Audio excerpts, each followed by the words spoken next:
What is your most favorite and least favorite board game you own? And it's just a lot different now than when I first started planting roses. So what's your next reno/decor project now that the kitchen is almost finished?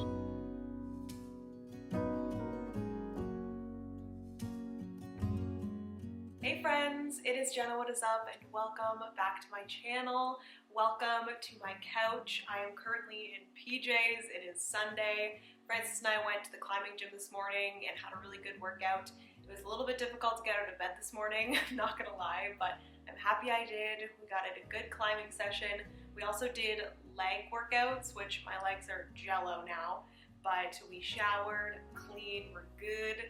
And now I'm just tired, but I want to sit down and chat and just catch up with you guys. I feel like it's been a while and I just miss sitting and chatting. You guys know, if you've been watching my channel for a while, you know how much I love just sitting and talking. And so yes, we had to do this today. And also, it is currently Easter Sunday. I don't know if this video will be going up today or tomorrow, but if it is one of those 2 days, then happy Easter to everyone that celebrates, happy Passover to anyone that celebrates that as well.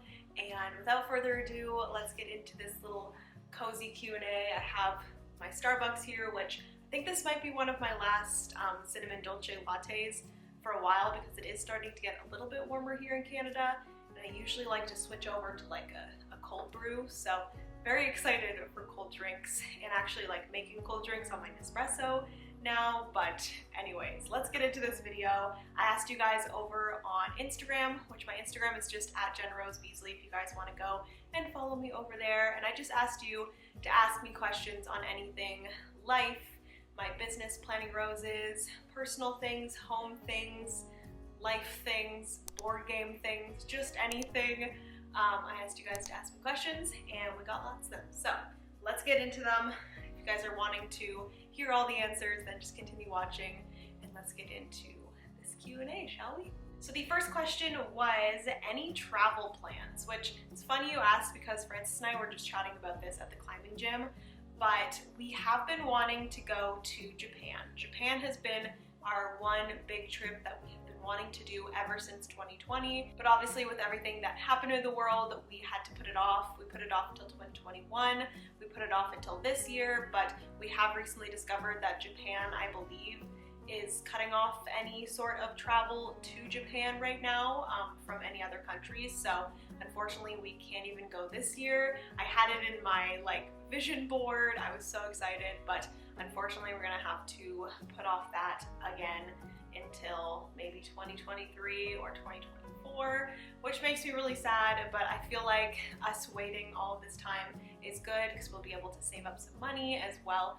as just really get excited for it, I guess. And I'm just, it's gonna be so amazing once we actually get there. So that is our big trip that we have been wanting to do and will be doing. That is on our bucket list. But for now, we might do some smaller trips. We have been chatting about going to our first board game convention, which I think I want to go more than Francis does, but he says that he will go if I want to. So hopefully, fingers crossed, we'll be able to go to one. We've been going between either going to Gen Con or PAX Unplugged, which I'm leaning towards PAX Unplugged just because PAX Unplugged is a little bit more towards actually playing games with people and hanging out, rather than Gen Con is a little bit more buying games and publisher booths and stuff like that. So I think we're leaning towards PAX Unplugged. I believe it's sometime in November or December. I'm not 100% sure. I think it's in December, but yes, that is one thing that I'm really looking forward to. And then maybe sometime this summer we might do a weekend trip somewhere. I think that would be a lot of fun. So yes, those are our plans. Hopefully that will happen within the next few years. Next question is, what is your most favorite and least favorite board game you own? Which this is such a hard question. Honestly, my favorite board game changes constantly because I'm bringing in new ones, and obviously the new ones, like, I'm super excited to try out. There is one board game that I just recently got, which if you follow me on Instagram, you would have seen a little reel of me unpacking some board games, and there's one in there. There's a specific board game. I don't want to spoil it. If you've watched that reel, you know. But it is a board game that I am so excited to share. It's been one that I have wanted for so long. It's literally the most perfect board game for me. Me sipping this Starbucks kind of gives a little bit of a hint on the theme of the board game, which literally perfect for me. But that one I'm just like really, really excited in the moment. But if I look at the entire collection, which board game really just resonates with me, and it's been one that I've loved for a super long time, I think it's a tie. Is it a tie? No. I think I do like Above and Below is probably my most loved board game. We've had it for a super long time. It's one of the first ones I bought and had like added to our collection, and I just love it so much. I actually just recently posted on, I'm part of like a Facebook group, and I posted that I love Above and Below, and I really want to get into more of Ryan Lockett, which is the designer of that board game. He has a bunch of other ones kind of stemming from Above and Below that I really want to try out. So I might end up getting Near and Far. We will see, but Above and Below, I will say, is like probably my favorite. But again, it's always changing, and just, it's such a hard question to ask your favorite board games. Just, there's so many amazing ones, but that I'm going to say is my favorite. And then my least favorite, I think Small World is one that I don't know. We've had Small World, I think, for almost as long as we've had Above and Below, and I think we've only played Small World like twice, maybe. It's just so hard for me to get into it. I'm not a huge fan of area control, and Small World, that is literally all it is. You are fighting for different parts of the map, and I'm just not a fan. It's never been one that I love. It's cool that you can like have different factions. I really like that part of it, but just the area control I cannot get with. I'm okay with area control when it's mixed with other things in a game, like in Scythe, but I just can't get into Small World. I feel like that's one that's probably going to be leaving our collection soon, but yes, those, my favorite Above and Below, least favorite Small World. Next question is a pretty simple question, but it could be pretty deep at the same time, but it is just, how is life going? Which, thank you for asking. But honestly, right now, life is pretty good. I am happy that it is becoming spring. The weather is warming up. I'm a huge fan of warm weather. Just like my mood is automatically boosted when it's warm outside and when I can go and enjoy fresh air, doing simple day-to-day things like going outside and drinking my coffee in the morning, or maybe playing a little board game in the evening with Francis on the back porch. I just absolutely love that, and it just makes me so happy. Just like having more sunshine in my day, it just boosts my energies. So really excited about that. I will say that I've been feeling a little bit defeated in the small business section and the Planting Roses part of my life, just because I feel like right now, I don't know if it's just me, but I feel like social media right now is really difficult to navigate. I don't know if it's the algorithm is changing or something, but it just is very quiet, and you can become very defeated when that happens, because for me, I always internalize that sort of thing and think it's me. There's something wrong with what I'm doing. What am I doing that is making people just like not engage with my like Instagram and with my YouTube and all of this? And honestly, I think I need to not internalize it and point it at myself and blame myself for it. I also have been trying to just push past that, because I've been very, very lucky when it comes to my small business. I think this actually swings back to another question that I'm going to get to a little bit later. The specific question, which I will get to later more, but it was, how do you feel you gained traction? And I think I was just very lucky at the beginning of opening Planning Roses. I already had traction. I started making Plan With Me videos. I started making stickers on my YouTube channel. I had a lot of people watching my YouTube, and so I already had that audience, and then I opened Planning Roses, and it kind of was just a natural flow, and I didn't really have to work as hard. And I'm so thankful that well, I guess I did have to work as hard because I was still doing YouTube, and me doing YouTube kind of was the work towards gaining the traction with my small business.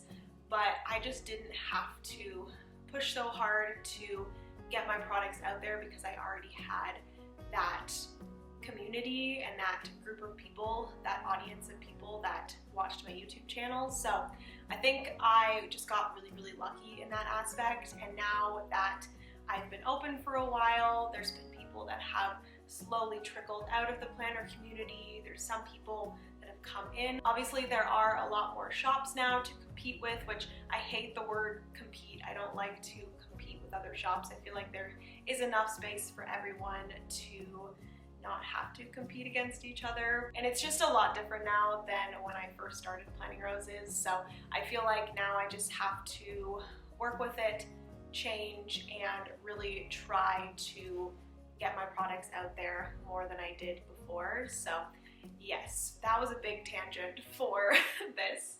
Penny has decided to leave us, but overall everything is amazing. I just need to, push past this little weird spot that I'm in right now with my small business. So yes, my foot is asleep.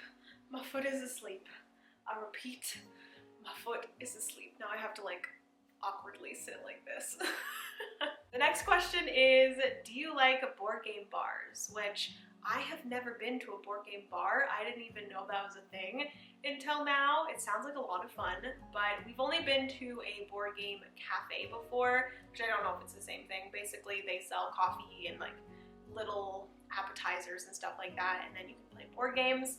We have only went once. We have been wanting to go back again. The only thing is that if we do go, I want to play a new board game, but we don't want to spend majority of the time at the board game cafe learning a game. So we're always like, well, what do we do? Do we try to learn it before we go, and then hopefully that board game cafe has that board game? Or do we just play a really easy game? Or do we just play one that we already know? I've always wanted to go to a board game cafe to try out games that I potentially want to add to our collection. So there's always this well, then we'll have to try to learn it at the board game cafe or before we go, and it's just always what do we do? So that is the only reason why we haven't gone back. We do want to go again because it was a lot of fun. We played Dominion, which was a lot of fun, and had some milkshakes, I believe, or was it yeah, I think it was a s'mores milkshake. It was really good. But yes, we do want to go back again. It's just trying to find the time and deciding what board game we want to play. So I thought this question was really interesting, and it is, what would you do with an extra hour every day? And this one is so interesting because really it's just, what would you do if you woke up an extra hour earlier? And I think, thinking about it, I think I would just spend more time for myself, spend more time, doing things for my mental health, I guess. That would be a good thing to do. This year I have been trying to do some more journaling and some more just writing. It's been a little bit slow, I'm not gonna lie. I just feel like there's so many other things that I need to be doing, or I tell myself that I need to be doing, so I always put that off because I think it's not as important as everything else, but it truly is very important, especially as a small business owner, where the success of my small business is solely on me, and me being good means my business is good. So I really do need to spend more time on myself and on my mental health to, have everything else in my life be good. So yes, that is definitely something that I would do. I would just spend more time maybe doing some meditation or writing or just more internal work, I guess. That would be what I would do with an extra hour in my day, and also just spend more time with Penny because I love Penny so much and she is my world. Next question is actually from my brother's girlfriend Taylor, which thank you so much Taylor for asking a question, but she asked, what are your top 5 favorite 2-person board games, and what are your top 5 favorite bigger group games as well? So I did just recently do a video on 2-player games that Francis and I like to play. I'll put it up here so you guys can go check that out, but I don't typically like to have like definitive, like this is number 5, 4, 3, like placing them in like a certain order, because I feel like my likes and dislikes are changing constantly in board games. So that one I kind of just did. Here are some board games that Francis and I like to play, but you guys can go check out that.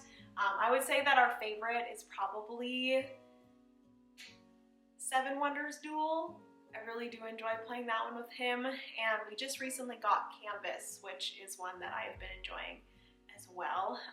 But for bigger group games, we typically like to go for more chill, like party games. So we have Just One, which is really good. It's like a word party game. Decrypto as well is another one.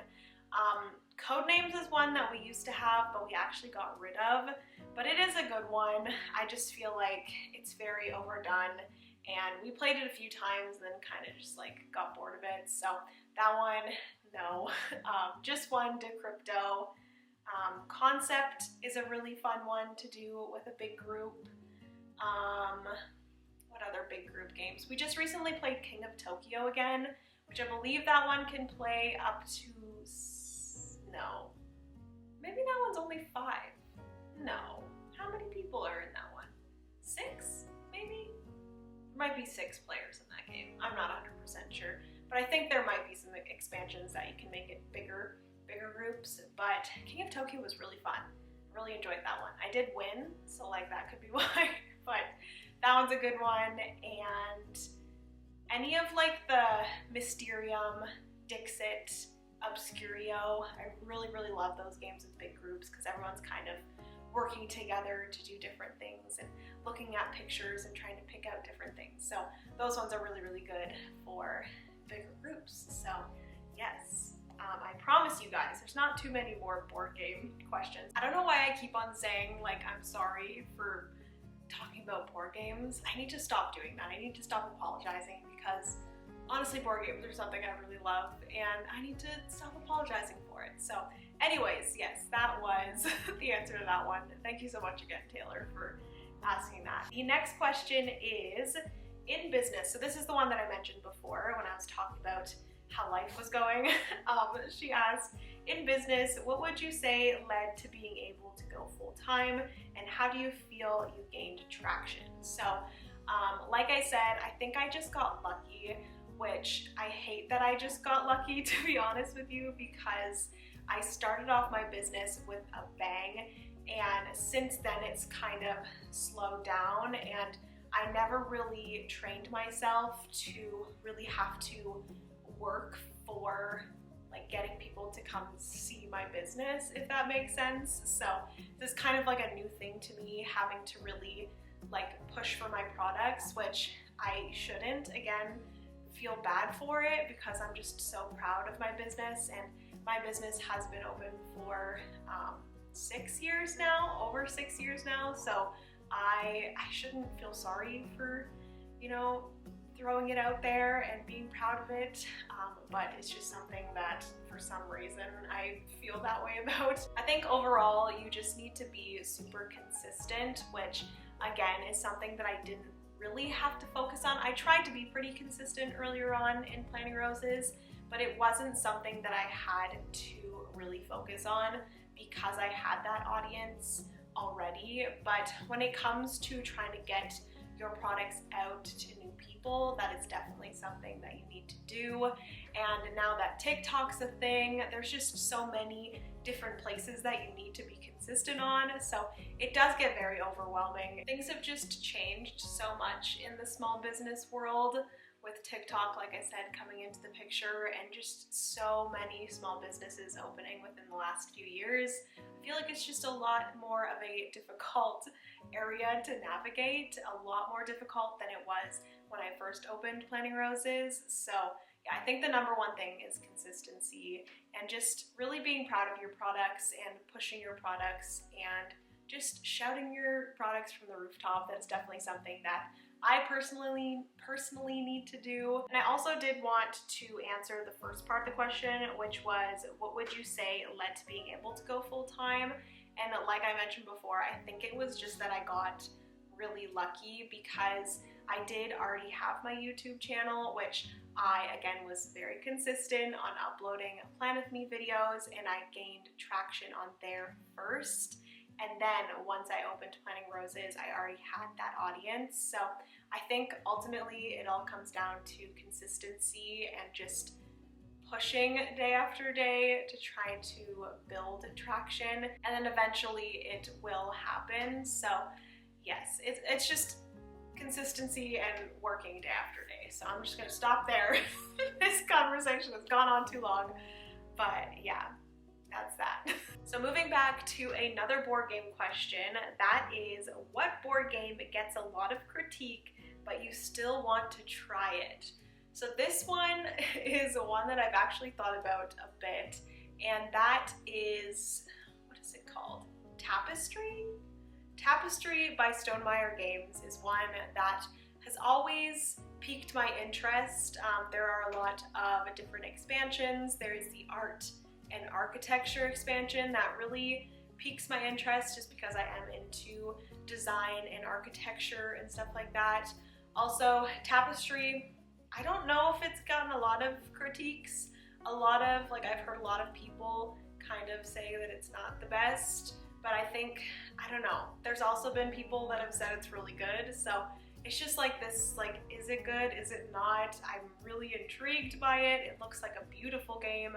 Stonemaier Games always makes absolutely gorgeous games with production and gameplay, so it's one that I've been wanting to try. It definitely gets some bad and good reviews, so we will see. It's one that I will most likely play at some point. Next question is from the same person, which is Britt. Shout out to Britt.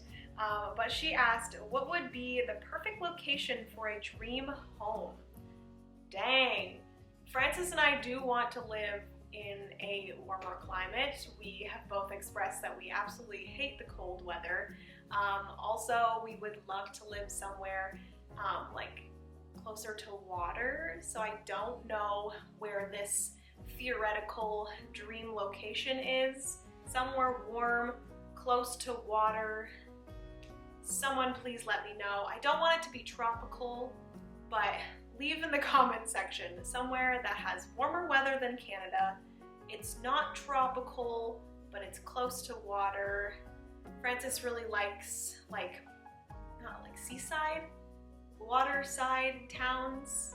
I don't know, like where there's like ships and stuff. Nautical, I don't know. I can picture it, but some of those places are cold as well, like Newfoundland, Nova Scotia, Prince Edward Island. Those places always like spark my interest, but they're still really cold because they're all in Canada, so they're actually like most likely colder than where we are here in Ontario. So somewhere like that, but warm. Let me know.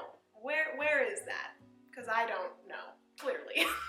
Next question, we're going back to more board game stuff, but that is, what was your breakthrough board game? So I don't know if this is different than like my first board game, because the first board game I ever bought was Takedo, which granted I don't know if I bought it or if Francis bought it, but that wasn't actually our first board game because Francis did have Catan before that, but I don't know if I played Catan with Francis before we played Takedo. I'm not sure what I think Takedo was my personal first board game I ever played. Not ever, because I played like Payday and Monopoly and Mall Madness and Nightmare when I was little, but I think getting into the hobby, I think Takedo was the first one that I played personally as an adult, but Catan was Francis's. But I think my breakthrough board game was probably when we got into like Everdell. I think might have been my breakthrough, where it really got me into a theme of a board game and like discovering how much theme really influences how much I like a board game and what kind of themes I am drawn to, because Everdell and also Wingspan, actually, those two were like the two that like really got me into theme and more advanced mechanics, I guess, like more like worker placement and different things like that, drafting and tableau building and all of those things, and like resource management, all of those things. So I think Everdell was definitely my breakthrough board game. So we have 2 more questions to go. One is not board game related and one is board game related, but the first one is, what's your next reno/decor project now that the kitchen is almost finished? So if you guys haven't seen, our kitchen is pretty much done. We just have to install our hood range, and then we also have to get the backsplash done, and then it is completely done. I'm so excited. Ooh, I also still do need to change the light fixture, but once that is completely done, which granted I don't know if we're gonna get the backsplash done until like later this year, but I think the next thing that I want to work on is our bathroom up here.